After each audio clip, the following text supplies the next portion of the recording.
Hello, everybody, and welcome back to the Sanderlanche podcast. Today, we are discussing Warbreaker, chapters 27, 28, and 29, wherein Siri, when she fails to find help elsewhere, goes to Lightsong for help, and kind of gets some. Vivenna meets with Thame again, and then also some forgers to advance her own sort of plan. And then we get another Susabron Siri section where they have some nice just conversation for the most part. And we end with a little bit of Vasher and actually some interesting information revealed there. So I'm Data, and with me today is Joe, Jack, and Jamie.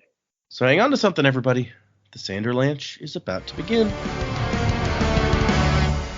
To emerge and to breathe anew, for a purpose so far from my own. And this world I've awoken to seems familiar but somehow unknown. And the branches of gold on the skyline reach out to the sweep of the stars. The beginnings and endings of lifetimes, a guidance of light from afar.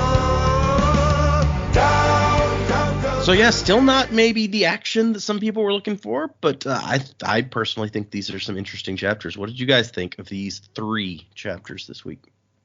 Well, yeah, you said it. I mean, all the action seemed to happen off page, and then we show up after the action. So, well, there it is. Vivenna stuff was interesting. I did, as much as I was looking forward to some action, I did like these chapters. I think especially the Vivenna bits were a lot more interesting. And then we get Vasher Nightblood perspective for a very short amount of time, which was very interesting. We hear some different names for some of these characters than we had heard before for Denth so that was good. And then we have another character that is named that apparently forged Nightblood, so that was cool. And so we've got definitely some interesting information there. And the Siri Susabron stuff, I'll be honest, that's kind of boring to me.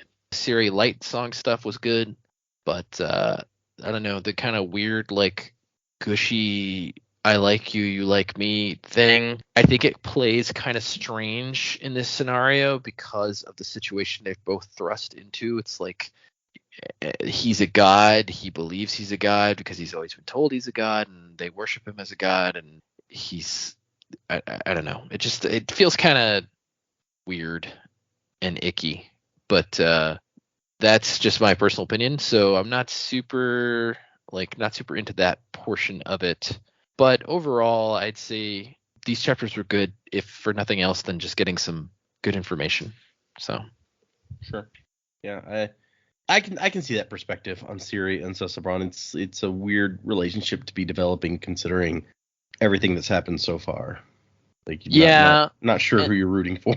Right, and it's such a strange conversation to have, like, oh, well, how can you or are you only different because you don't believe in me as a god? And, like, I don't know if you don't believe in me, I don't know if we can have any kind of relation. It's like, that's weird. That's weird.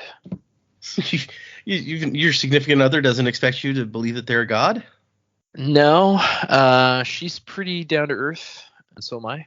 Pretty aware of who we are. When someone asks if you're a god, you say yes. See? Sure, I guess. I mean, but that movie came out in 1984. Can we really trust it at this point? I think the advice is still valuable all these years later. Yeah, well, I would say if another god asks if you're a god, then you say yes. Or if, like, some lower deity, like a demigod, if a demigod asks if you're a god, say yes. Maybe that's where we should, like, draw the line. We visited, I don't know, some family for Christmas one year when I was in college, and after my plane landed back in town, I turn on my phone and I have a message from a college friend, and it just said, "Are you Santa?" And I said, "Yes," period, and texted back, because why not? Like, how else do you answer that question? It's like, yeah, sure. It turned out there was a specific reason she was asking that, and I was not Santa, but it was just my No, default instinct. I just have this suit for special occasions. Oof, it's velour. Yeah, it's a red velour suit. It would be. Yeah. I didn't get to shake my belly like a bowl full of jelly. One of my favorite Friends scenes ever. That one. That is so good. It is a good one. Yeah, these chapters were okay. I still feel like we're just a bit spinning the wheels a bit, although it was nice for two of the main characters to actually interact for a change. We've got Siri and Lightsong having a good old chat. I was surprised when they brought up, it's like, oh yeah, like Larimar's really overweight. I'm like, wait, is he? I did not get that at all in the earlier chapters. Like, my entire picture of him is just, oh, okay, I need to rethink my mental image of what he looks like. Tiff. My whole mental image of him is Tiff. Yeah, I'm gonna go back and see how when we first meet him, how he's described. Yeah. Yeah, it's, okay, so it says Larimar, his high priest, was a tall, portly man with spectacles and a calm demeanor. Okay, so portly I picture a bit of a gut, not rotund. That's fair. Yeah, I don't know. Maybe it's just the way I read adjectives. That's something I never thought I'd say. Yeah, if the movie Orange County is to believed, Portly is pretty large. Okay. Oh well. But yeah, their conversation was really cool. It was nice to see them sort of getting the measure of each other, and we'll see where that spins off. Yeah, the stuff with Siri and Susabron was a bit, okay, sure, they're doing this now, whatever. I can't say it really grabbed me, but I didn't dislike it.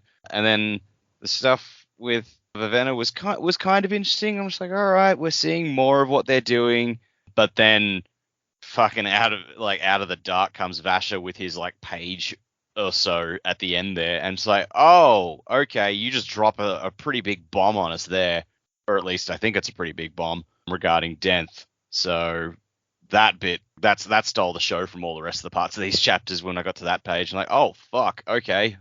Speaking of rethinking things, yep, it shines some new light on some of the questions that we've had for sure.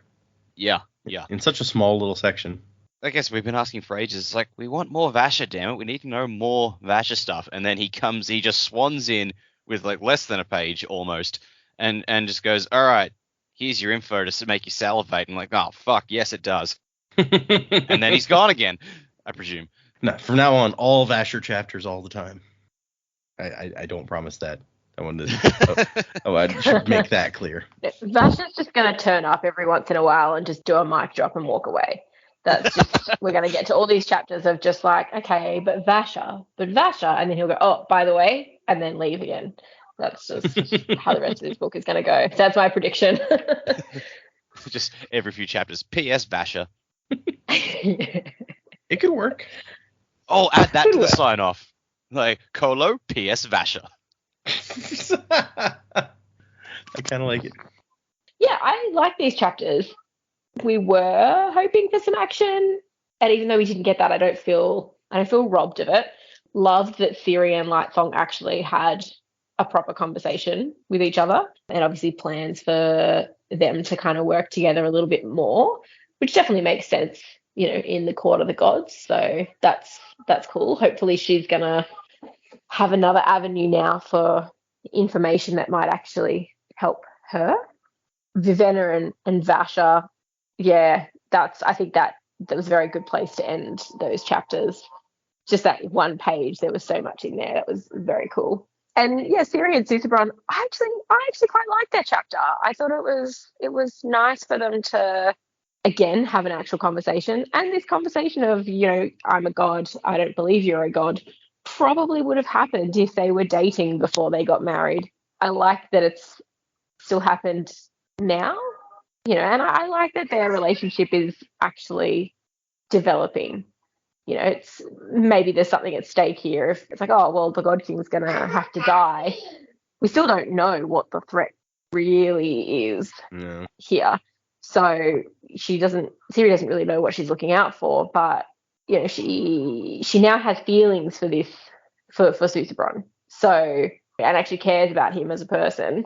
So that is better, I think, than just having this is the God King and he's going to die and we don't really know him because he's this horrible, almighty God King that just this is his job and off he goes. Yeah, no, I actually quite liked their chapter. I thought it was pretty well written and made you feel the feels as you needed to. Yeah. I'm glad Jamie at least is with me on like I like the way they're kind of setting up this relationship a little bit so that it's better than nothing that we've kind of had. Now that they can communicate with each other anyway. Yeah, that definitely helps things. I do like what you said about like how things would have gone if they dated first, and that just makes me imagine like they're setting up like an online dating profile on some Cosmere the app. God King. It's like believers only, please. Yeah. But also a really interesting thing, like this guy, he's just not even aware that there are other religions and stuff, and I think that's really cool, and I'm hoping that kind of ties in somewhere down the track as well. It probably won't. We will probably never get the answers to that, but it's something I hadn't thought of in this context. I also really love that, yes, he does have a way of communicating. It really is writing things down in the God script or the artisan script. Artisan script. So at least he does have a way to communicate, and it means that not everyone knows that script, so paper planes they can't all just read it. But yes, that was where I was going with this, is paper planes is still a reality. It's coming back. Yeah, like no one tells him anything, so I guess he wouldn't know about other gods. And he's like, "Oh, you guys have gods too? Yeah, what do they look like? Or can I meet them?" And she has to be like, "Well, no, like our gods don't work that, or our god does not work that way." It's just the concept of worshiping someone you can't see or speak to or anything like that. It's like, yeah, it's fun. Also, they make it you can't talk to the God King. You can't you can't look at him. And the guy's like, I just want to meet people. It's just sad. I'm an outgoing, personable guy. Why can't I just like hang out? God King is single, ?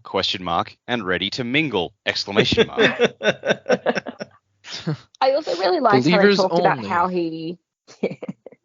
I really liked how they talked about how he sees. So like everything is just colors, and that the series is a bit different. Like because he has so much breath. I thought that was nice to have that kind of explained as well, because we literally don't know anyone else who has that much breath. So right, makes sense that it would be enhanced. But yep, all sorts of interesting information. Yeah. I mean, like how he sees may not come into play much in the plot, as who knows, but it's interesting nonetheless. It'll just help, I think, with the world building too, and you end up building your picture, and yep. I don't know, just kind of it built this really, like, because you hear about Vivenna talking about how she sees color and how that's changed for her, and then to have these extra level, it built a really pretty picture in my head, and I was just like, that's really cool. For me, it was vaguely reminiscent of how like Inquisitors see, except for them it's like all one color. Let's say we've got a repeat of that theme where the super powerful person sees things very differently. Yeah. Okay. That really powerful beings just need a good optometrist. Well, I mean, when you shove spikes through your eyes, then it can be a problem. You go to the eye doctor and like, I don't know what to tell you, man. I don't think glasses are going to help here. Okay, let's get into these chapters. Let's do the thing with the thing in the thing. So chapter 27, we were with Siri, and she's like, something must happen to these previous God Kings that makes Bluefingers so worried. But what? And I like how she doesn't even know about the details of the treaty that caused her to be here. She's like, maybe the treaty just says the King of Idris had 20 years to provide a bride. Maybe that's why my dad could send me instead. It's like, damn, I really should have paid attention to those lessons. To be fair, never expected to be here, so. Right. That's true, but it's still kind of an important thing for her nation, is this treaty. Yeah, it makes me think of Final Fantasy VII, where Yuffie gets captured, and she's like, I should have paid more attention to these rope escape lessons, since I'm a ninja and stuff. And then Bluefingers seems to be avoiding her. She's like, I need more answers. The only person who's given me any answers is Bluefingers. And then when he sees her coming, he like basically runs out and like ducks through a doorway and disappears. I can't solve all your problems, damn it. He's avoiding her because of the warning, and she wants more information about the warning. I was like, well, don't give her the warning then. Right? Yeah. You should have known what was going to happen here. No one is telling her anything else, so obviously she's going to come after you.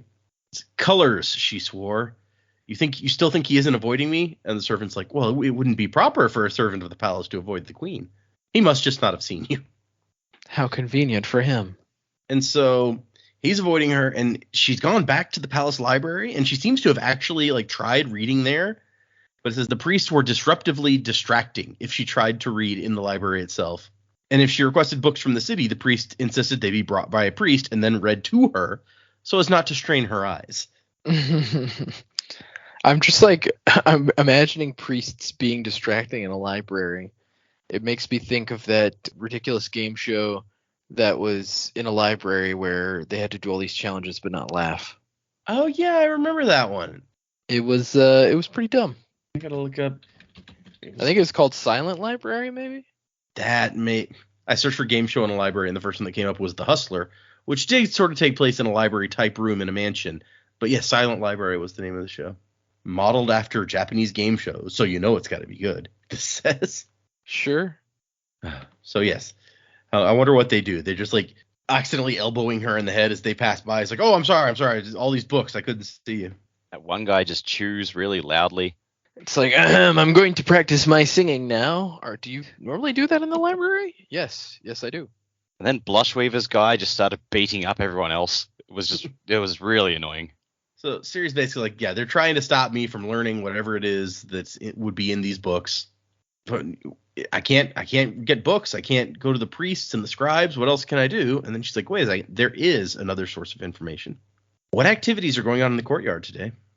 And one of the women who serves her, she's like, oh, there's lots of stuff. Some artists doing sketches, some animal handlers with exotic creatures. I believe they have both elephants and zebras.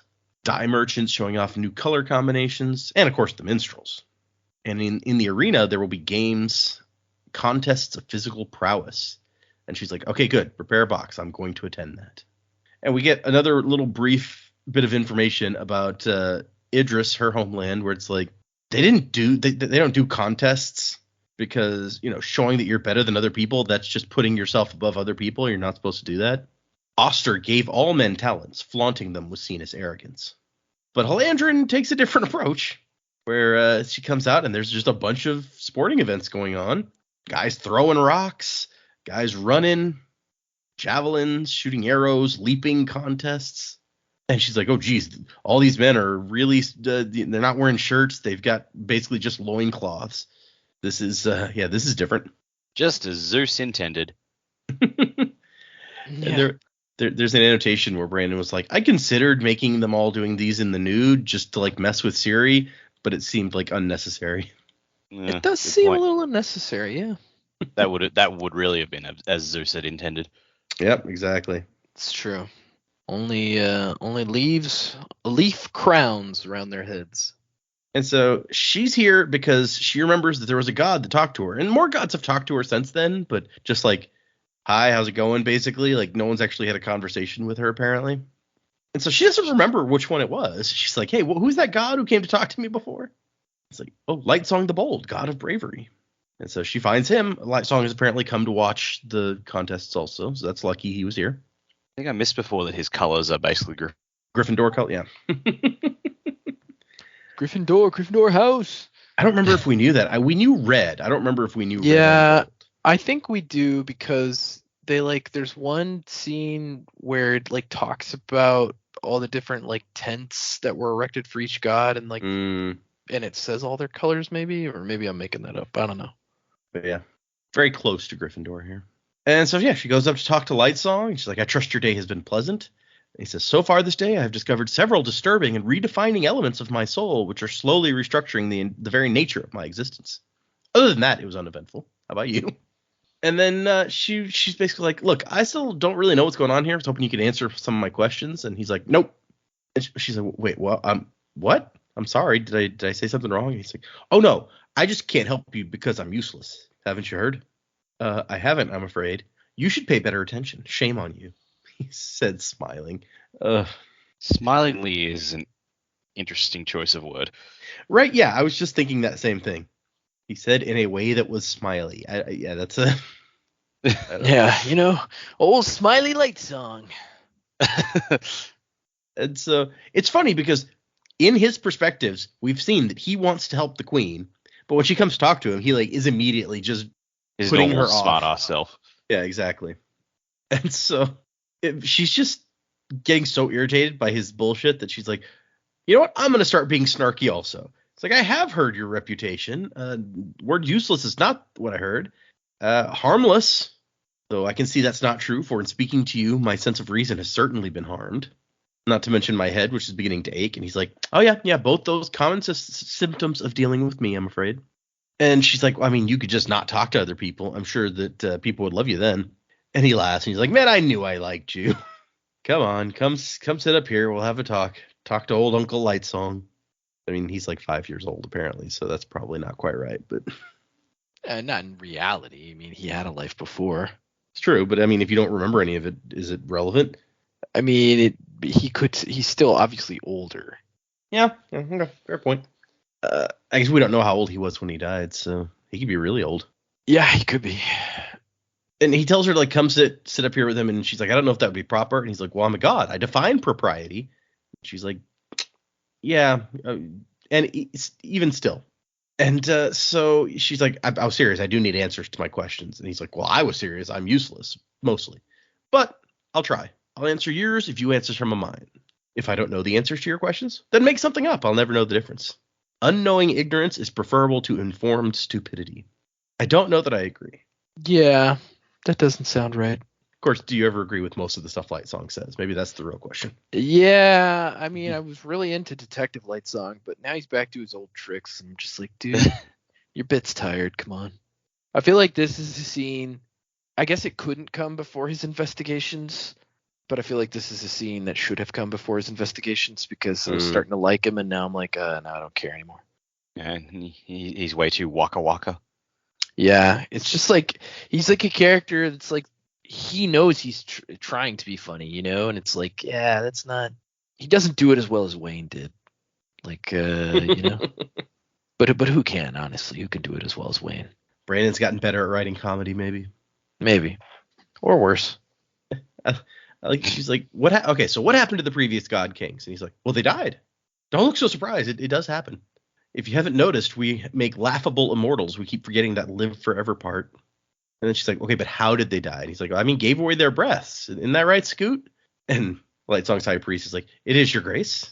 His divine majesty Susebron IV, so I guess they're all just named Susebron, died to cure the plague of dystrentia that struck Titalir 50 years ago. And Lightsong's like, wait. Isn't that a disease of the bowels? Do you mean to tell me that our God King, the most holy and divine personage in our pantheon, died to cure a few tummy aches? Hey, man, dysentery's no joke. Yeah. And Laramar's like, well, I mean, I wouldn't put it exactly like that, but... And I like earlier, I kind of skipped over it, but like Siri thought that Laramar was like looking disapprovingly at her, and she was kind of pissy about it. Like, who is this guy to be looking at me like that? And now she realizes, oh no, he's like disapproving at his God. Okay. Like he's giving me like apologetic looks now. But that doesn't stop her from thinking of him as the overweight priest. I guess she doesn't seem to have heard his actual name. She's just heard him referred to as Scoot. So yeah, you know, overweight priest. That's as good as Scoot. Plus, she comes from a region where it's fairly poor and food seems to be fairly scarce. So people getting to that weight in general it'd probably be a foreign concept to her. Might be, yeah. And he's like, well, look, diarrhea may not be a great danger to most, but the elderly and the young can still get killed by it. And it, you know, spreads other diseases when you have this going on. Slowed trade and stuff like that. So people in outlying villages went months without necessary supplies. Yeah, the whole thing sounds really shitty. Am I right? And then Lightsong's like, I mean, oh my gosh, I actually was helpful. How weird. And she's like, well, I mean, really, it was your priest who's actually useful.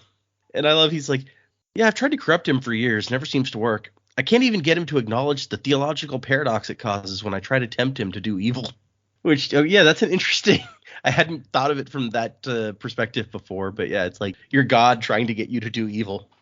And she talking to you is like swimming in a river. I keep getting pulled along with the current, and I'm never sure when I'll be able to take a breath.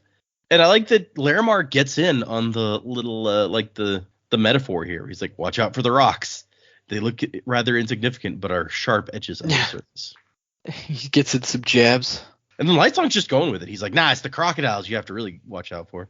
But what we find out from Laramar is that The previous God King had been married about a year and had a child born only weeks before he died. The God King before him died to heal the children of a village that had been attacked by bandits. The commoners loved this story. And he'd been married for several years, but he died a month after his second child was born. She's like, was the first one a daughter? And the priest's like, yeah, how did you know? And so both times, right after an heir was born, the God King gives up their lives for something or other. That seems unlikely to be a coincidence. And she does think to herself, like, both of these could have just been propaganda. Like, something else might have killed them, and they just used healing a village and curing a plague as, like, the story that they put out. And I like Larimar's like, look, I'm not really an expert on this stuff. And if you keep asking Lightsong, he might actually just start making things up. Scoot, Lightsong said indignantly. That's slanderous. Oh, and by the way, your zebra is on fire. Just... Wait, is that what it says in yours? His zebra's on fire? That is what it says in mine. Is yours different? Oh, really? Yeah, mine says mine- your hat, which makes a lot more sense. Yeah, same. Interesting. Okay. I wonder if that was like a typo when he changed it. Could be. I wonder if Typo originally... of a hat. Well, my thought is this. Maybe because, they talked about how, like, there's zebras and elephants and stuff, but that's not what they were watching. They were watching athletic contests. So I wonder if originally he wrote it to where they were, like, betting on zebras and elephant races or something. Okay, yeah. And then, like, he put that in, your zebra's on fire, and then he forgot to take it out. Maybe ours is revised. I don't know. Yeah, maybe. That's interesting. Yeah, I hadn't. Yeah, Data actually let something huge slip just now. It's like the zebra thing. It's like actually a big deal. Yeah, no, it's 100% that's the resolution of the whole story is the zebras show up. The shard of this planet is actually a zebra. Yeah. It's like when the elves show up in Lord of the Rings. Yeah, it's all coming together now. Yep. When the shards convene, it's going to be all these humanoid-looking people and one zebra. Speaking of the shard of the planet, while we're at it, anyone have any theories at this point in the story about shard or shards that might be hanging around on this planet? Hell no. Breath. The vestiture with breath. I don't know. Will Warbreaker, got it. I think it's like this with all the colors and stuff, and just some of the stuff left over from Lost Metal where they were talking about artistry and what have you. I feel like it's got to be someone artistic. But I don't know. I don't know the right word yet. I'll see if I can come up with something. Okay.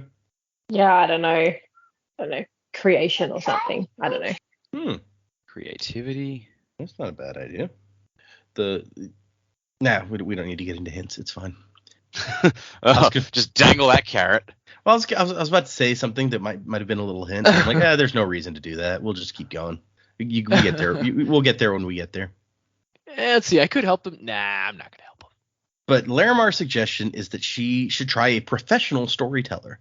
She can order one from the city as, the same way they order any other entertainment. And the professional storyteller should know lots of the facts that she would want and be able to tell her all sorts of stories. And she's like, why can't the priest in our palace be this helpful? That's a great idea. Like, she should just be like, can I requisition Lightsong's priest? He actually seems useful. And she asks if Lightsong would order in the storyteller for her so that, it doesn't raise any questions with her asking for it. He's like, yeah, I guess so. I haven't heard a storyteller in a while. Just let me know when. And she's like, oh, great, thanks. And he's like, no, wait, you're supposed to answer some of my questions now. Although he doesn't immediately say that. He tells her to wait, and then he takes a drink of his drink and talks about ice and stuff. And she's like, why am I waiting? Like, you promised to answer some of my questions. Oh, right. He wants to know about city watchmen. Did you know any city watchmen back home? She's like, yeah, a couple. Well, what were they like? And she tries to describe them. He's like, no, like what sort of stuff did they do? Were they inquisitive? Were there ever any murders in your village? She's like, yeah, a couple. My father always said things like that shouldn't happen in Idris, said that murder was a thing of, Halandrin. And my son's like, oh, yeah, man, we do that all the time. Quite the party trick. Yeah, we love murdering down here. Did these policemen investigate the murders? Of course. Without having to be asked to do so? And she's like, yeah, it's their job. Why would they have to be asked? Will you please come investigate this murder for us? I don't really feel like it. You're describing Sherlock Holmes, so. He's not a policeman. He's a freelancer. It's okay. I've been reading a bunch of Agatha Christie the last few months, and I just started the final Hercule Poirot book. Ooh, very nice. And so he's there's like 37 of his books or something, and so I'm on the last one now. And I didn't realize there was so many. That's amazing. yeah, there's a lot. And they go all the way from, like, I think the first one's like 1920 or something, because it takes place just after the end of World War One. And the last one is like in the 70s. And he was in the first book already described as like an old guy. He'd already retired and stuff. And so now it's 60 years later. Yeah. Wait, how many books did you say there were? I feel like it was 30, 35, 37, somewhere in there. 37 Snoogans. In a row? Yeah, that's really the only reason I wanted you to say it again, so that I could say Snoogans. Fair enough. But yeah, he's also got some of that where he's just like, yeah, you know, that murder sounds boring. I've got no interest in doing that one. Okay, sorry. Back to, I like Siri's like, I mean, I don't really know that much about how they investigated murders. I wasn't really involved. And he's like, no, of course not. Why, if you'd been a murderer, they would have done something terrible to you, yes? And he's like, oh, don't go taking me so seriously. I gave up wondering if you were an assassin days ago. And then he says, now, if your servants and mine will stay behind, I think I have something important to tell you. And he takes her off and he tells her, you know, you're playing a dangerous game, the court politics thing. And she's like, oh, so you pulled me aside to give me a warning? He's like, no, colors, no. If you haven't already figured out this is dangerous, then you're far too dense to appreciate a warning. I wanted to give you some advice about your persona. Choosing the persona of an innocent newcomer was a good instinct. It suits you, but you got to work on it, refine it. And she's like, it's not a persona. This is actually me. And he's like, yeah, but that's the whole trick to politics. If you can't disguise who you are, then you use who you are, maybe add to it, but you know, use what you have to play the game. Take me as an example. I'm a useless fool, always have been, and I know that's how people think of me, so I play on it. And she says, oh, so it's like a lie? And he's like, no. That's who I am, but I make sure that other people never forget it. And she's like, you know what? You're a decent guy. I knew it even when you were insulting me. You don't mean any harm. You're okay in my book. Yeah, exactly. He's like, I don't know what it is about me that convinces people to trust me. I'd get rid of it if I could. It just makes people expect too much. And he tells her, it's like, I can feel that you're digging for something. The trick is, don't make waves until you're ready to strike. Appear as non-threatening as possible, but not too non-threatening, actually, because people get too suspicious if you're too innocent. So appear average, actually. Just as crafty as everyone else, maybe a little bit less, so that they all assume they can beat you when the time comes. And she's like, oh, that's kind of the Idrian philosophy, is don't stand out. Okay. And his last piece of advice is, don't depend on me. Like, seriously, I'm not going to be much help. And if things come to a head, they start to go wrong, you're in danger, you're in trouble, don't think of me, because I will fail you. That I promise from my heart with absolute sincerity. Okay, bye then. And that's the end of that chapter. Peace. And so we cut to Vivenna for the next chapter, and she's meeting with that guy, the guy from Idris, who we met earlier, and he says that the meeting is set. We're gonna meet with all the Idrians. I've got contacts all over the place. It'll be great. We'll have over 100 people there, all loyal to our king, I promise. And they're influential men, all of them. Well, for Idrians in Tutelier, that is. And according to Denth, being an influential Idrian in Tutelier means that you can provide cheap Idrian workers and sway the opinion of the underprivileged Idrian masses. So they have power by oppressing the minority they represent, basically. So probably not the best guys, but that's who she's meeting with. And she says, how many Idrians do you think there are in the city? And he says, perhaps as many as 10,000. And she's like, what, really? He says, yeah, there's trouble on the lower farms. It's hard sometimes living up in the mountains. Crops fail, and then what do? The king owns your land, so you can't sell. You need to pay the taxes. And she says, yeah, but you can petition in case of disaster. And he's like, well, yeah, but it takes weeks to go to the king and present a petition. And during that time, your loved ones are starving. So you can do that, or you can take the shorter trip to Tutelier and make money on the docks or harvesting flowers on the plantations. And she thinks, yeah, and in doing so, betray your own people. But I can't judge. The fifth vision would define that as haughtiness. And she's like, Idrians shouldn't have to seek work in Halandrin, but that's the fault of our kingdom if that's the only way that they can survive is by leaving it. And she's like, my dad, I hate to find fault with the way my dad does stuff, but we don't have the most bureaucratically efficient kingdom. And then Thane leaves, and we get a conversation with Denth about how she's starting to fit in Halandrin a bit here. And she's like, well, I don't wanna. He's like, well, you seem to be liking that juice, all right. And then he points out that Parlin, who's now wearing, in addition to his brightly colored hat, like a bright colored vest and stuff, it's like, he knows what he's doing. He came here and got clothing that would let him fit in. And she's like, he looks stupid in those clothes. And he's like, well, I mean, would you think that he looked stupid if he went in the jungle and put on the fur of a beast or made a cloak that looked like fallen leaves? You're both fitting in here better than you used to. And she thinks, I mean, it's kind of all starting to feel natural. Even the raids are becoming surprisingly easy. And he's like, just a suggestion. You might want to try trousers, because you don't like the short Halandrin skirts, but the only clothing that we can buy you that's modest enough for you are like these long skirts of foreign make that are expensive and make you stand out. Trousers are modest and cheap. And she's like, trousers are not modest. There's a debate. Pants or skirts, which one is more modest? Depends on how short the skirt is. It's true. He points out that they don't show your knees. So I guess the Idrian skirts all show, the Halandrin skirts all show your knees. It's not modesty, apparently, according to Vivenna. I like some loose fitting pants, and that would be all right. That's a good point. If they're not like form fitting, then it seems like they would be pretty modest. Yeah, we should ask her how does she feel about rompers, or And during this discussion about motivations and the people, what people are doing and why, he's like, every man is the hero of his own story, princess. Murderers don't believe they're to blame for what they do. Thieves think they deserve the money that they take. I think even Vasher sees himself as the hero. The truth is, most people who do what you'd call wrong do it for what they call the right reasons. Only mercenaries make sense. We do what we're paid to do, and that's it. In a way, we're the most honest men you'll ever meet. And Tonkfa's like, yeah, but you forgot to mention, in addition to honest, we're also clever and handsome. And Dent's like, well, that goes without saying, clearly. And like Vivenna's retort, I certainly hope you're not the most handsome men I'll ever meet. Are we ready to go? And then Tonks, where's your monkey? Monkeys are boring anyway. Here we go, another pet lost, and it's just like, what happened to that poor monkey? And Dent is like, just get used to it. Of all the happy miracles in the universe, one of the greatest is that Tonks has never fathered a child. He'd probably lose it before the week was out. And so they're off to their next meeting in the Didenir Garden, where they got a bunch of these statues that people like to dress up. And these, I think it says that these were actually like some of the first ones, a gift from Peacegiver the Blessed to commemorate the ending of the Many War.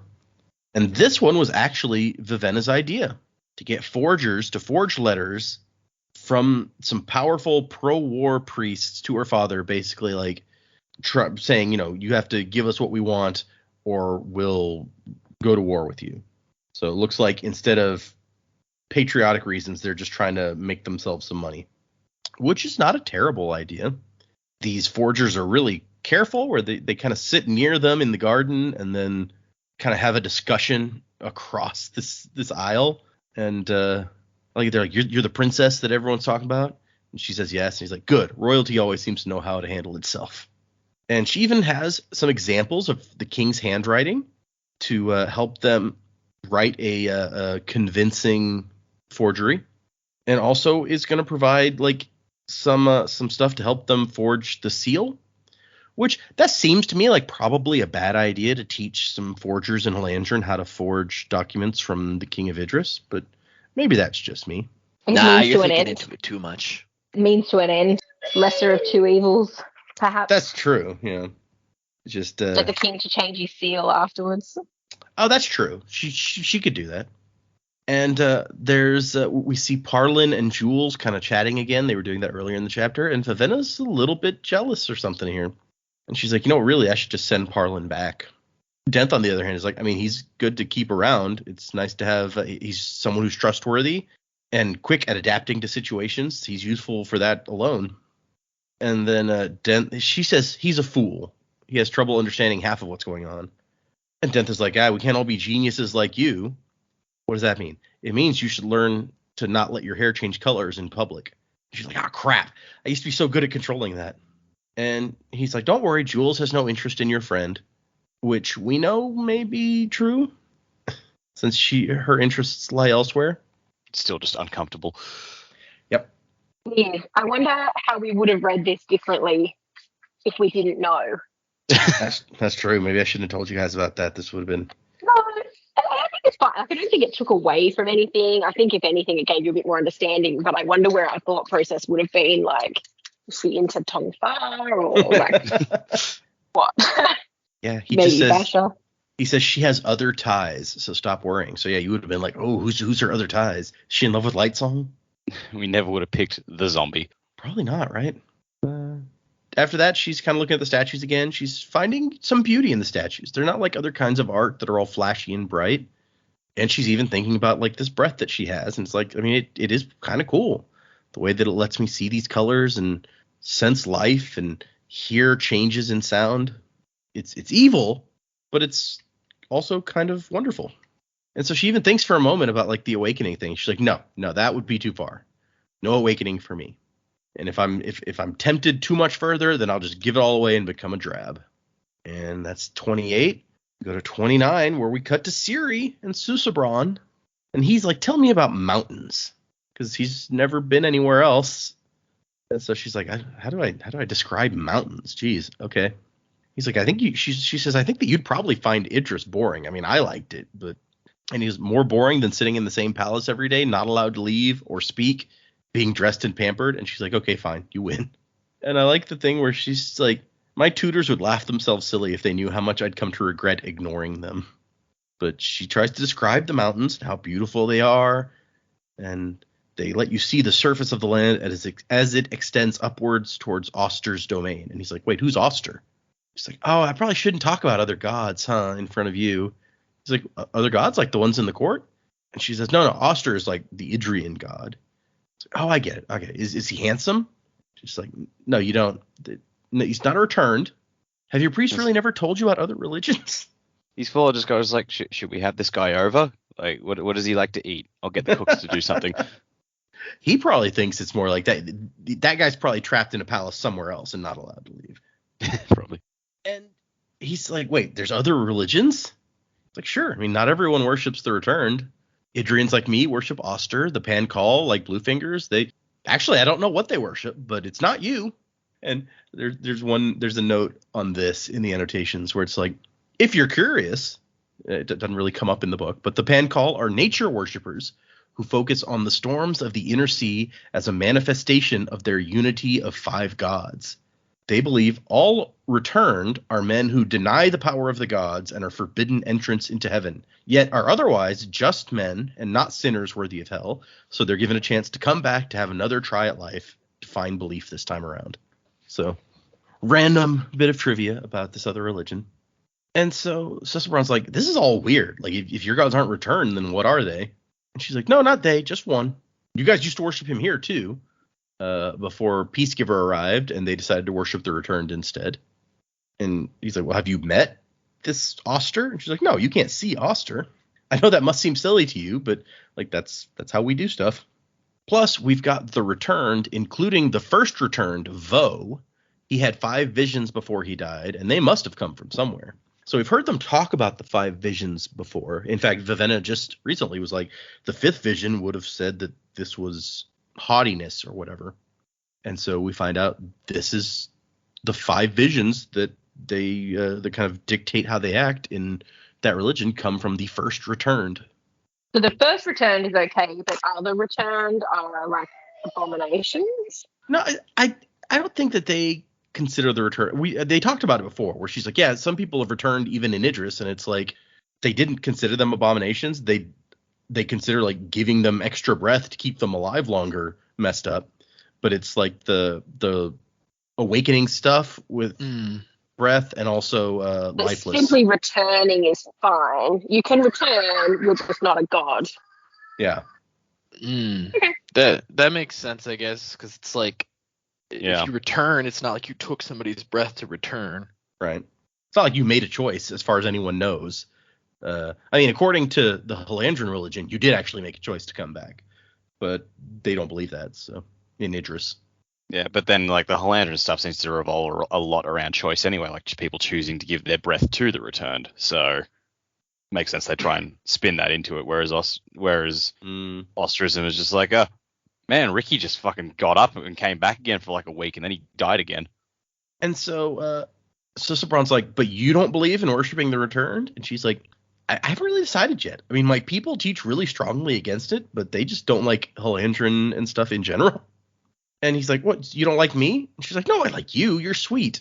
And he frowned. I don't think God Kings are supposed to be sweet. And she's like, fine, you're terrible and mighty, awesome and deific and sweet. And he's like, I'd like to meet this Oster. And she's like, well, I'll introduce you to some monks. They should be able to help you with that. I feel like that's like somebody being like, man, I want to get to know Jesus. And she's like, let me hook you up with some preachers. They'll introduce you to Jesus right away. And he's just like, but even more than meeting with this God, I'd like to see these mountains. You seem to love them very much. And she starts thinking, she's like, I do. And she's misses home. But at the same time, she, stuff here is kind of cool. And then he has a whole thing where he's like, I suspect the mountains are beautiful. However, I believe the most beautiful thing in them has already come down to me. And it's like, aw, you have the heart of a charmer. And that's where we get the discussion. That was a line. Yes, right? I'm like, man, that line, there's no way you didn't know what you were doing there, man. It's so cheesy. We get the discussion of how he sees things differently here. Sorry, go ahead. I think that's where this conversation took a turn for me. I'm like, okay, guy. Okay. You're like, dial it back a little bit, dude. But he's like, my mother taught me not to judge people based on looks. The travelers in my storybook must not judge the old ugly woman, for she might be a beautiful goddess inside. It's like Beauty and the Beast, where the 11-year-old gets cursed for 10 years for being a jerk. And so he says, I don't see the same way other people do. All these colors are so extreme in my eyes, basically. All people are wonderful. And so when I speak of beauty, I must speak of things other than these colors. And you are different. I do not know how to describe it. Siri is different, certainly from anything he's probably experienced. So I don't fault him for having trouble latching on to what it is about her that's different. And then she's like, oh, geez, I'm suddenly aware of how close we are to each other, and I'm not wearing very much. This could be dangerous. Because, she's decided that after the God King has an heir, the God King dies. So moving in this direction may not be a good idea. And he's like, I wish I could let you go home to see your mountains again. Maybe I can explain this to the priests. Which, I don't know how much they act like what the God King says goes. So theoretically, if he was like, hey, let's send the queen home for a couple weeks to visit her family, then they should be like, oh, yes, your majesty, whatever you say, your majesty. But how much do they actually listen to the God King? We don't know, because doesn't really get to talk to them much. They're listening to the God King through, is it Trellides? Yeah, Trellides is high priest. Yeah, so what Trellides says goes. That messages would never get out. Probably not. I mean, I guess we don't know that for sure. We've seen that Trellides is claiming the God King has commanded things that we have not seen him command. Like, he never said the books had to stay in the library as far as we know. He certainly didn't indicate that he had said that. But, I mean, I guess we don't know for a fact that Trellides never listens to the God King if the God King wanted him to do something. They get another note in like the divine script or whatever it is, and Trellides is just Neil Patrick Harris in unbearable weight and just goes, oh, throw that in the fucking trash.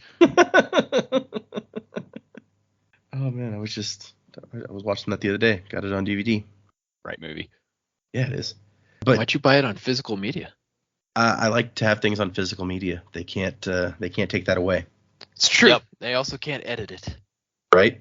I'm happy with them not day one patching my movies. It seems so bizarre that they can patch movies now. Like in their theatrical run, they can change scenes. Yeah. It's so strange. The world, what it has come to. But yeah, anyway. Yeah. The world is a vampire. But they taught him to use the artisan script, which it's tough, but they taught it this so he could communicate with them if he needed to. And we heard the artisan script referred to back towards the beginning of the book, where Lightsong reads a poem composed in artisan script, which is basically just dots of color. And so it's like, you may even have to be, I'm not sure, I don't think it's specified, but you may even have to be like a higher heightening to sense the differences between colors to correctly read it. I don't know. if the God King is like higher than everyone else with all his power, he could probably see even more definitions that the author didn't intend to put in there. That's true. So like he could be mistranslating everything. Just like, oh my God, this poem is such an epic work of the great thing. So the author said that poem was about his cat. Not mutually exclusive. It could be an epic cat. This one was not. He lay on the windowsill. He swatted a bug. That was it. And she's like, well, if you tell them you want to send me home, then they might figure out that you've been talking to me. And he's like, well, I mean, maybe that would be a good thing. And she says, they're planning to kill you. And he's like, you don't have any proof of that. You don't have a plan. Yeah, And she doesn't have any proof. Yeah, that's what I was going to say. She doesn't have proof. It's just, this is a suspicious coincidence about the last two God Kings. And he's like, nah, you're just too untrusting. I keep telling you, my priests are good people. Except for the part where they remove my tongue. And she's like, well, and the part where they keep you locked up and don't talk to you. And look, even if they're not trying to kill you, then there's things they're not telling you. And she goes, how do you pass on your breaths? Because we know that from what we heard from the priests earlier, that these breaths have been passed on from God King to God King since the original trove or whatever that Peacegiver left of breaths, right? So, or I guess we learned that from Bluefingers, actually. As far as we know, you can only give your breath away by being like, my breath to yours, blah, blah, blah. He can't do that. He doesn't have a tongue. So how does the God King give their breaths to the next God King? And he's like, I don't know. And she's like, is there some way they could take them from you and give them to your son? Could that kill you? And he's like, oh, they wouldn't do that. And she's like, but maybe that's what happens. Maybe that's why having a child is so dangerous. To make a new God King kills you in the process.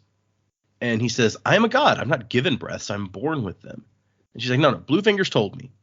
You've been collecting breaths for centuries. The God King gets 2 a week instead of 1, so you build up a reserve. And he goes, well, actually, some weeks I get like 3 or 4.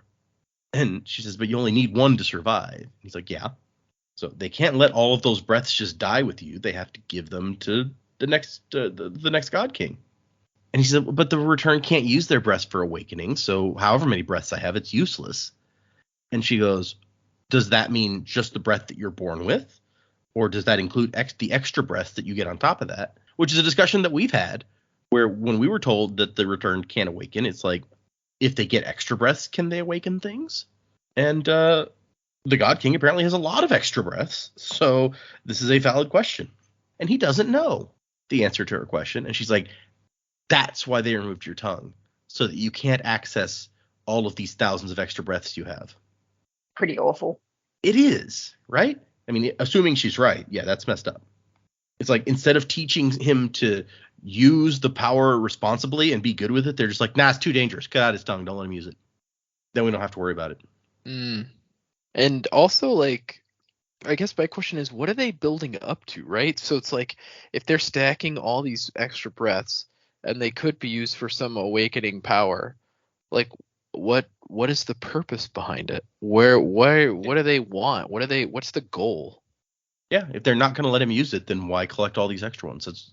Apparently they have to pay for them. They pay people every week to do this, and sometimes 3 or 4 people. So why? That's a great question.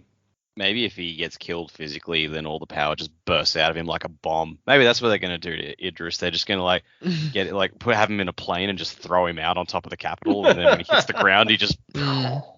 Or I wonder if like the buildup is for some kind of heightening heretofore unknown. Like, eventually, if he gets enough breaths, he'll be at like this crazy transcendent heightening, and he'll truly be like a god. Yeah, I mean, we've been told the God Kings are like the only ones to reach the 10th heightening. So what happens if you get to the 11th heightening? Yeah, the 11th metal. It's all coming together now, baby. Yeah. We're going Spinal Tap. We're kicking this shit up to 11. Yeah. And then he gets kind of like down, and she's like, what's wrong? Is it because I keep challenging the priest? And he's like, no. I mean, you have interesting theories. I think they're just guesses. You don't really know the priest's plan, but that doesn't bother me. It bothers me that you don't believe I'm a god. That's why you treat me different from everyone else, because you don't believe in my godhood. Is that the only reason I find you interesting?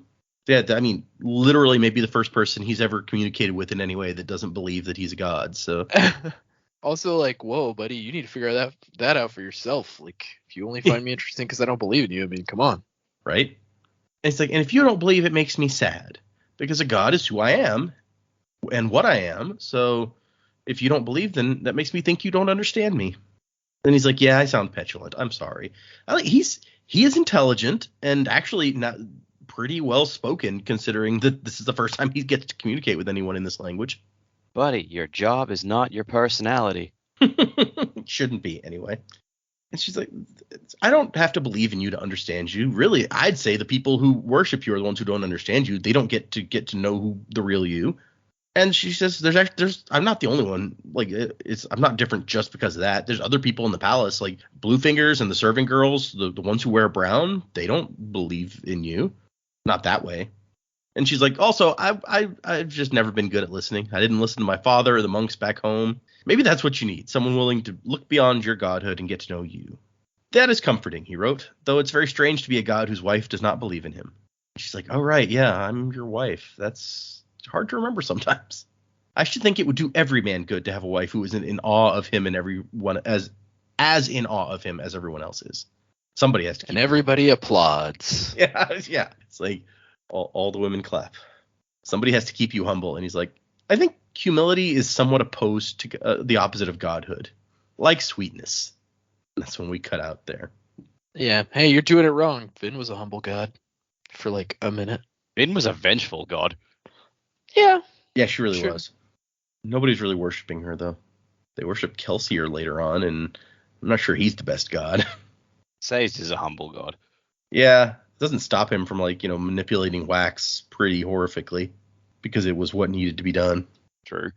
We cut back to Vivenna, who is back in the Didenir garden, and now there's 4 dead guys. Denth had brought her here after she asked to show, like, what happened here. These guys were killed by Nightblood, it appears, because she can see the difference in the wounds. And he's like, yeah, you see it? This is what he does. This is why we're worried. And so she says that the wounds have a black tinge to them, like they've been infected with some terrible disease. And she's like, well, who were they? And he says, some thieves that we worked with. She's like, you think he might come for us? And Den says, I don't know. He could probably find us if he wanted to. I don't know. Jules and Claude are on alert. None of us see him anywhere. And she's like, what happened to, like, their skin? And Dent says, that is his sword. We have to find a way to deal with it. We're going to end up crossing him eventually. I can feel it, so we're going to have to figure out what we're going to do. And Vivenna's like, what's this? What's the sword? How could it possibly do that? And kind of ignoring the question, Tongfa's like, we got to steal the sword. And Dent's like, I'm not touching that shit. No. We have to make him use it, draw it. He won't be able to keep it out for long. And after that, we can take him easily. So that's an interesting little bit all by itself, where he's like, if he draws the sword, he won't be able to keep it out for long, and after that we'll be able to take him easily. So what does that mean?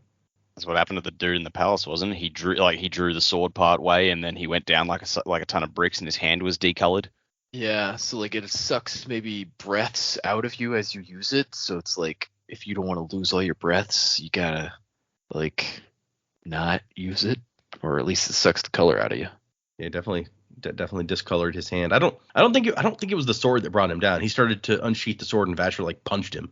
But yeah, either way, it's sucking color off of you. That's no good. Maybe that's why he lived. Like, he pulled the sword out, and then Vasher punched him, and then that's like he didn't have it long enough for it to kill him. Maybe. And Jules is like, he beat Arsteel, and Den says he did not beat Arsteel, not in a duel at least. Vasher used a trick, ambush, accomplices, something. Vasher is no duelist. So, I mean, we haven't seen Vasher really sword fight. Maybe Dent is right. Maybe he's not that good with a sword. Dent seems to know something about him at least. So, and Vivenna can feel somebody watching her, somebody with a lot of breaths. She doesn't seem to say anything about it, but that's when we cut to Vasher and Nightblood. And Nightblood's like, hey, it's Vera Trellides. So maybe Dent is related to Trellides? I don't know. Yeah, that's like okay, we need to talk about that, because the fuck does that? Is Vara just the first name? Is Denth just Trellides going out among the common people? Because all the people, like, the only perspective character who's met Trellides in the palace is Siri. Mm-hmm. She's never met Denth, and Vivenna's never met Trellides in the palace. So, like, for all we know, it's the same dude. And Vara is just, like, a title or something or a first name. Maybe Vera Trellides is like son of Trellides. Maybe he's Trellides' son. Exactly where I was going to go with it. Yep. My first thought was actually like father of Trellides, but I'm like, well, they couldn't name you that when you were born. That wouldn't make any sense. And Nightblood's like, we should go talk to him. He'll be happy to see me. And Vasher confirms that Vera Trellides and Denth, same person. Denth is a more recent name, apparently. And he's with his team. That woman Jules, Tonkfa, as always, the clueless princess, and the abomination. So apparently he considers Lifeless to be an abomination on some level as well. Is it calls that, or he clearly knew Arsteel? Is he just consider the fact that it's Arsteel to be an abomination? Oh, that might be it, yeah. And he calls Vivenna the clueless princess, which is funny. And Nightblood's like, is Shishara here? We need to go see her. She'll be worried about what happened to me. We killed Shishara long ago, Nightblood. Just like we killed Arsteel. Just like we'll eventually kill Denth. As usual, Nightblood refused to acknowledge Shishara's death. She made me, Made me to destroy things that were evil. I'm rather good at it. I think she'd be proud of me. We should go talk to her. Show her how well I do my job. This is weird. Yeah, we're getting all sorts of information here. Someone named Shishara made Nightblood, made him to destroy things that were evil. And Vasher says we killed Shishara. So Nightblood and Vasher together killed Shishara. But for some reason the sword, which I know the sword's kind of weird and funny, like doesn't have a good brain for remembering things, like, but it's weird. It's like, oh yeah, I don't remember this Shishara said. I'm gonna act like you didn't say that. Yeah, he just can't accept that his maker is dead, apparently, or it. I don't think is Nightblood gendered in this book? I don't recall. I don't know. Yes. It says Nightblood asked excitement in his nebulous voice. Yeah, okay. I mean, it's a sword. It doesn't necessarily need a gender, but no. And Vasher agrees. You are good at it. Too good. And Nightblood began to hum quietly, pleased at the perceived praise. And Vasher staring at the princess, thinking because of her, so many things were falling apart. Plans toppling like badly stacked boxes, creating a racket with their collapse. Didn't know where Denth had found her or how he kept control of her. But Vasher was sorely tempted to jump down and let Nightblood take her. Which that wouldn't be good. Unless we've decided we don't like Vivenna. That's messed up. I don't like Vivenna. No, I'm just kidding. And he thinks, no, I've already drawn too much attention tonight. Nightblood's right. I'm not good at sneaking. Yeah, it's weird to me that he killed these guys, especially off page. It's like, even if they worked with Denth, like, what was his real motive for killing them? Like, was it purely because they worked with Denth, or because for some other unknown reason? Yeah, I mean, for all we know, it could have been a coincidence that they worked with the Denth. But yeah, who knows? Maybe Denth's other associates need to watch out for themselves. And so he thinks later, turning from the silly girl and her mercenary entourage later. And that's the end of our chapters. So, yeah, like the Vasher section is kind of heavily loaded with interesting tidbits, as we discussed sort of at the beginning of the episode. So, lot to take in there. But at least we got to see Vasher again. You guys were getting to wonder what he was up to. Apparently killing random people in the statue garden is what he's been up to. So let's do predicaments. What do you guys think? Where are we going? What's going to happen next? Gosh, I didn't even remember what I talked about last time, honestly.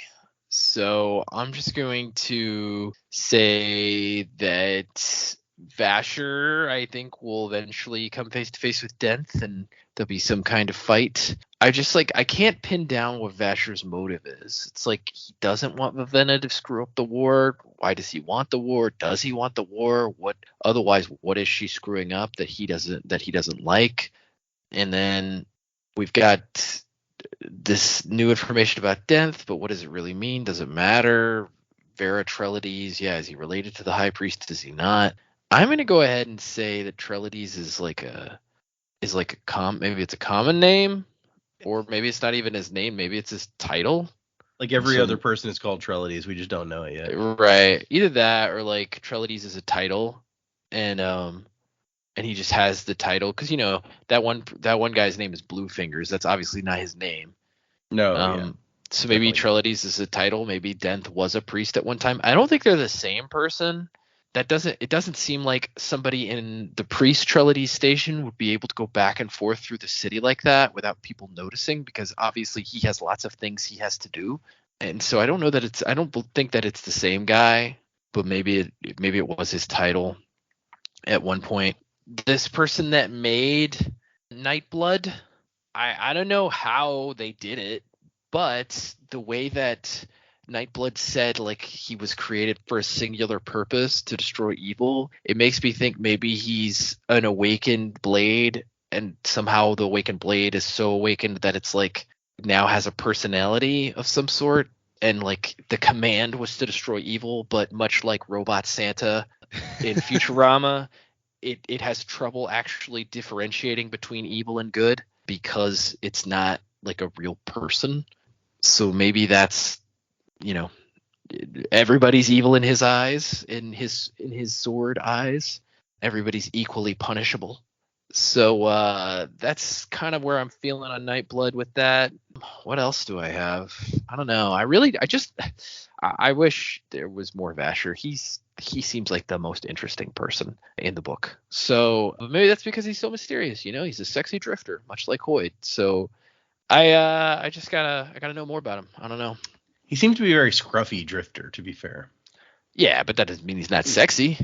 He's like start of the trilogy Aragorn. Right. I didn't say Hoyd was sexy because he's sleek looking. He's just sexy drifter. Okay. I like this idea that it's just like a super extra awakening. Like, I don't know how it works. But yeah. I mean, don't ask me the breakdown of how it works because I have no idea. But it's a fun idea anyway. Yeah. I mean, what other magic in this world that we've come across could have created such a thing? It has to be some kind of like awakening thing. That is the magic that they use. Yeah, pretty exclusively they use the breaths to awaken. So, and then just see really good, or hear really good, or smell really good, or whatever. Other than that, you have color changing hair, and that may be the only other magic we've seen. Yeah, which that's still confusing to me too. That it's like in the annotations he says that no, it really is the lineage. I'm like, well, how does that work? I just like the idea of like once you were describing Nightblood as like Robot Santa, it's like, oh my god, is Nightblood voiced by John Goodman? Yeah, that would not have been the voice I thought of. No, only in one episode, because then after that it was John DiMaggio. Yeah, but it's John Goodman. Let's just fantasize for a moment and imagine that. Let's fantasize. That's my fantasy, John Goodman as Nightblood. What a fantasy. Curious now if there's like what the thinking is out there in the fandom about who would voice Nightblood. Let's see what people are saying. Nolan North. Yeah, that might be a little obvious. Yeah, he's already voiced so many things. Do we really need to give him one more thing to voice? Someone's like something like a Ryan Reynolds style. I guess I could see that. Yeah, I guess. This person says childish adult makes me immediately jump to Charlie Day. Oh, please no. That would be way weird. He's just like, Vasher, we gotta get out of here. They're going crazy, Vasher. Claptrap. I don't know. Somebody maybe like a kid's voice, like a young boy's voice. That might make more sense. Gilbert might be a little Gottfried. Gilbert Gottfried is dead, but that would be a choice. Yeah. That would be no. Kelsey Grammer, that could be interesting. I don't know. I don't feel like he can pull off the I want to kill a bunch as well. Sideshow Bob. Wait. Yeah, but then he's just doing Sideshow Bob. No, I got it. Schwarzenegger. No, I don't think so. Look, it's Vara Trelevis. We should go talk to him. He'll be happy to see me. Yeah. I love that. Sashara, she made me, to destroy evil. That's what I do. She'd be so happy to see me. We should go see her. She's dead. We killed her. We should see her. Taika Waititi. Huh. Do like a serious New Zealand accent on Nightblood. It's like, hey man, we should go see Sashara. She'd be happy to. I can't do it. Yeah, I'm a bit burnt out on Taika the actor. I'm still fine with Taika the director, but yeah, Taika the actor I can take or leave at this point. Yeah. Pink You know what show he does that brain. I actually recently discovered that I like is What We Do in the Shadows. It's pretty good. Oh, I haven't seen the show, but I've seen the movie it's based on. That was one of his first movies. It was really good. Yeah, I wanted to watch the show, but I was like, I should do the movie first, and I haven't actually done the movie yet to start watching the show. Alan Tudyk can voice anything. I'm okay with. Oh that. yeah, yep. Alan Tudyk is always a solid choice. Sure. K2SO, you know. Ralph Wiggum. This person says I always hear Ralph Wiggum's voice. That's a choice. That is a choice. Yeah. They make a Nightblood pendant, which Nightblood pendant. Sounds spooky. it looks cool. Not really what I would. Oh, Jeff Goldblum. That would be a thing. That would be a thing. I don't know if That it would would be be the a thing. thing. Yeah, Jeff Goldblum is always a thing. That's just. Yeah, that's true. Like, I wonder when he was born if his mom was like, "You're gonna be a thing." I was gonna show you guys what Nightblood looks like. Here we go. Paste into the chat. Ooh. All right, let's see what this is gonna be like. Old Nightbloody. Yep, that's a sword. Yep. Yeah, that's interesting. Sure is a sword. You know, Very if I was, sword-like. if I was cooler, it might be interesting. Okay, sorry. We got way off on a tangent there. Whose turn is it to do the It's mine. predicament? Should be Dak, yeah. Yep. Yeah, I don't really know. Like I said, like that last little thing, especially the Vara Trelides thing, just sort of blew my mind. It's like, oh, this puts a whole new spin on it, because if he is related to or connected to the Trelides that we know in some way, like, are they secretly working together? Trelides controls the palace, and Vara Trelides controls the underworld and controls the rebellion. Is like, are they trying to manipulate towards the war on both sides of things? Oh. So yeah, where I'm going is I think Denth and the other Trelides are in cahoots, and they're trying to, like, they're the two big villains from each side of the story, like one in the palace and one in the underworld. So I don't know, maybe they'll combine in some sort of mecha Trelides at the end. Mecha Shiva. Yeah, I mean, they can manipulate objects around them, so maybe they could just like Megazord into something with various awakened objects. Yeah, Ooh. the guitar riff comes in. It's like, Yeah. go Um, Trelides.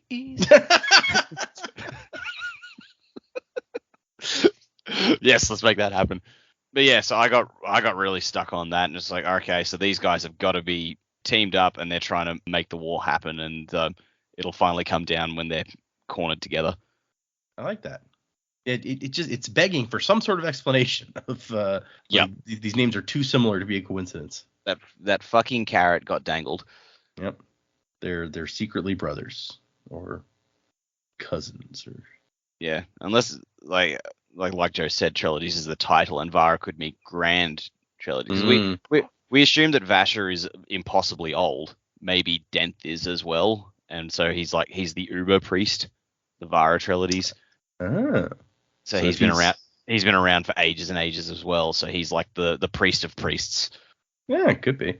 I mean, Denth and Vasher know each other somehow, and clearly they've got a long history. So who knows exactly how long? That's a good point. And Denth clearly knows what Nightblood can do. So. Well, yeah, and I mean, based on what Nightblood is saying, he's like, hey, let's go talk to him. We'd be happy to see me. So clearly they know each other. Yeah, but like not just they know each other, but like Denth knows what happens when you pull Nightblood out of the sheath. Oh yeah, that's a good point. So he's seen him in action. He's fought either with or against him in the past. He knows.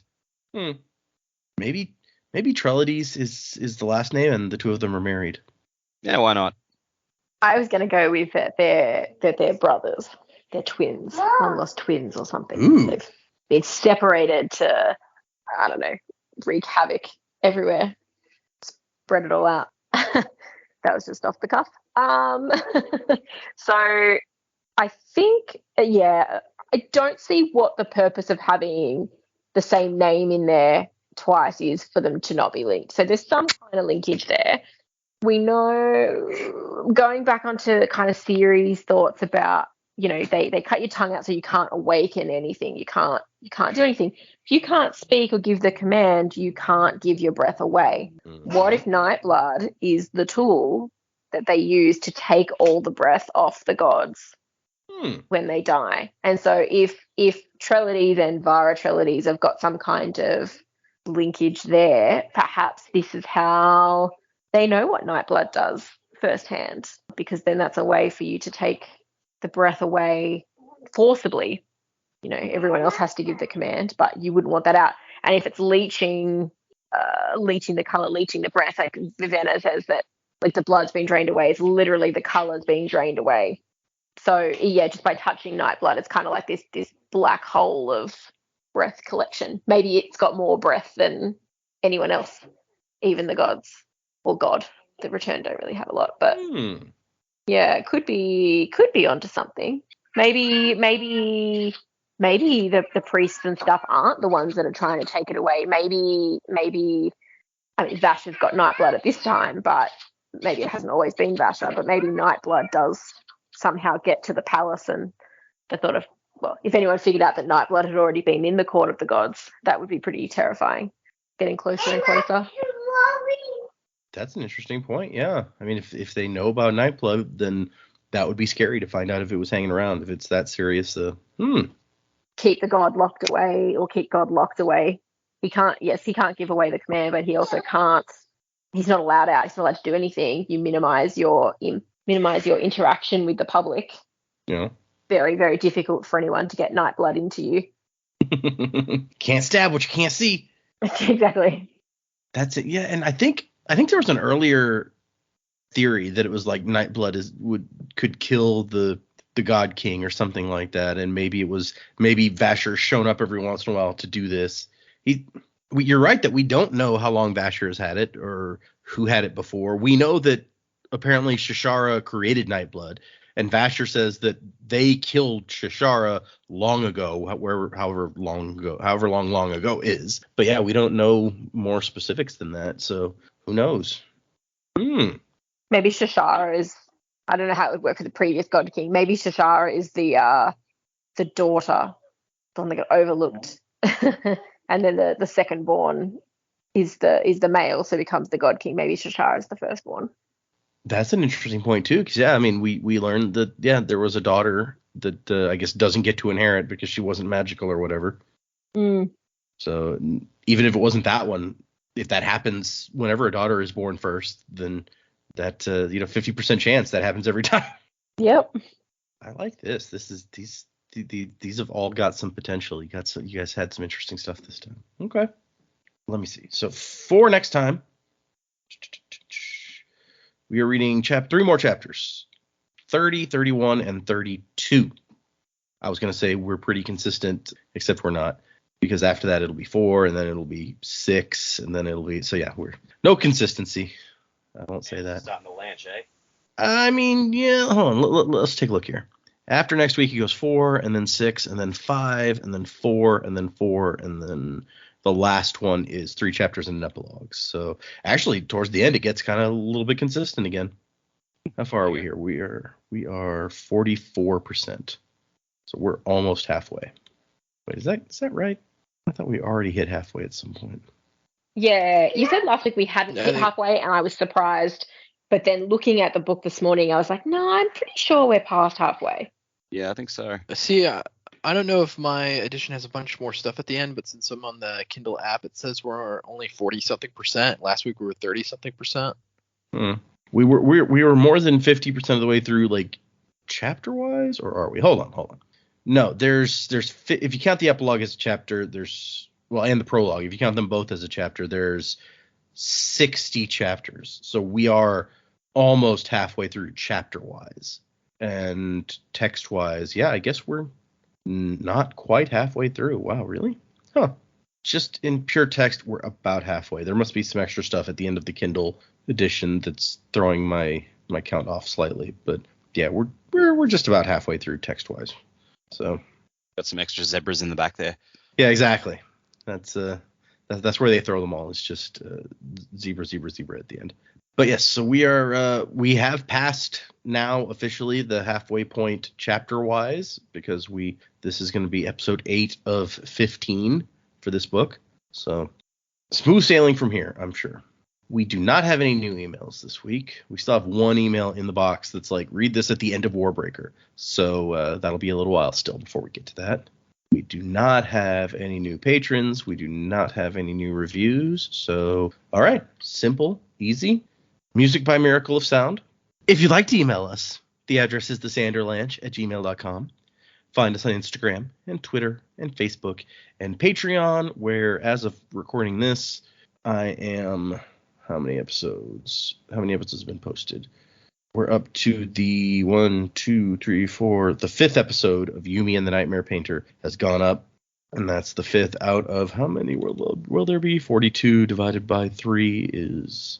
I don't know why I suddenly can't do... Oh, it's 14. Sorry. My brain apparently did not want to math for a minute there. So, yeah, 5 out of 14, but a third of the way through my coverage of Yumi and the Nightmare Painter. Although by the time this episode comes out, at least 2 more should have gone up. So, if you're interested in hearing my reactions to that, go ahead and look at that. I'll be putting up, since I just today got my Yumi and the Nightmare Painter box, I'll put up the unboxing videos for the boxes that have new books are always pretty short, because it's just like, here's a book, here's a bookmark, here's a pin, and like one other, like a sticker or something. So that'll be a short one, but you'll see that up on the Patreon as well. So if that's the kind of stuff you want to see, feel free to join the Patreon or our Discord, where many strange and wonderful conversations are had. You can find the link to join our Discord at the top of our webpage, www.thesanderlanche.com.